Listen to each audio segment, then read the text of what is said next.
didn't plan to meet her that night. Pause. I was covering a late shift, exhausted, counting minutes until closing.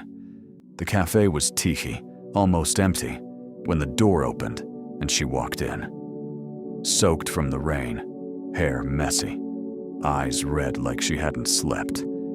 She ordered tea, voice barely steady. When I handed her the cup, her hands shook so much I thought it would fall. "Rough night?" I asked softly. She forced a smile. "You could say that. Normally, that's where the conversation ends.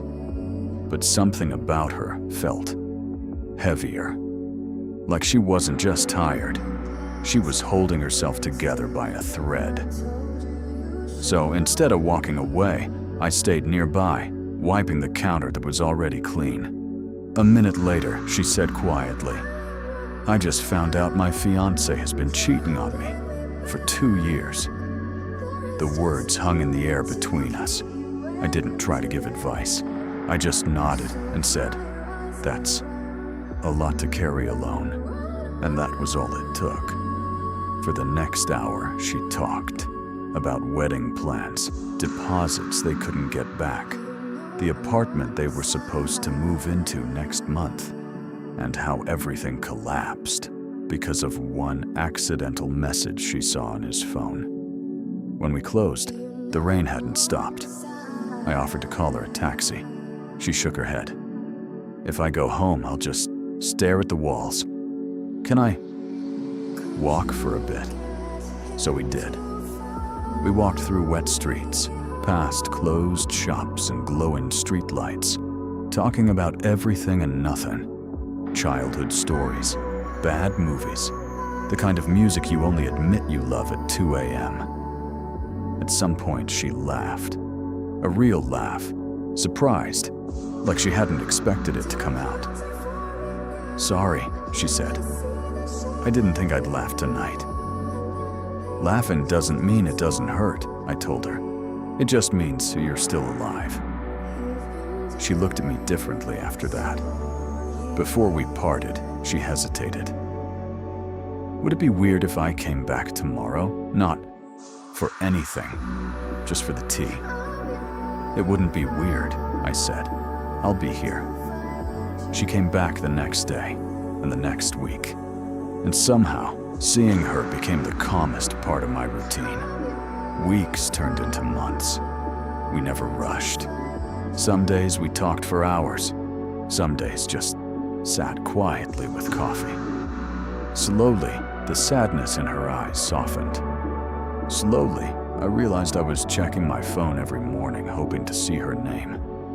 One evening, months later, we sat by the river, watching the water move under the city lights. She was unusually quiet. "What's on your mind?" I asked.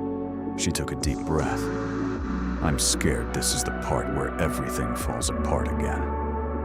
"It's not," I said gently. "You don't know that," she whispered. "Last time I trusted someone, I thought it was forever too." I didn't try to interrupt. I just said, "I can't promise forever tonight, but I can promise tomorrow and a day after that, and I'll keep showing up as long as you want me to." She looked at me for a long time, then slid her hand into mine. "I think," she said quietly, "this is the first time being with someone feels peaceful." A year later, we returned to the same cafe, same corner table, same chai. This time, I was the one nerve-wracking, fingers tapping against a small box hidden in my pocket. She noticed. "Okay, what's going on?" She laughed nervously. I took the box out, heart pounding so loud I thought she could hear it. "The first night you came here," I said, "you thought your life was ending." She nodded slowly, eyes already shining. "But that night," I continued, "was the beginning of mine." I opened the box. "I don't promise perfect days," I whispered, "but I promise honest ones. I promise I'll be there for the boring mornings, the messy evenings, and every random Tuesday in between." For a second, she couldn't speak. Then she laughed through tears. "Yes," she breathed. "Of course, yes." And in that moment, the rain outside sounded exactly like it did the first night we met. Except this time, nothing felt broken.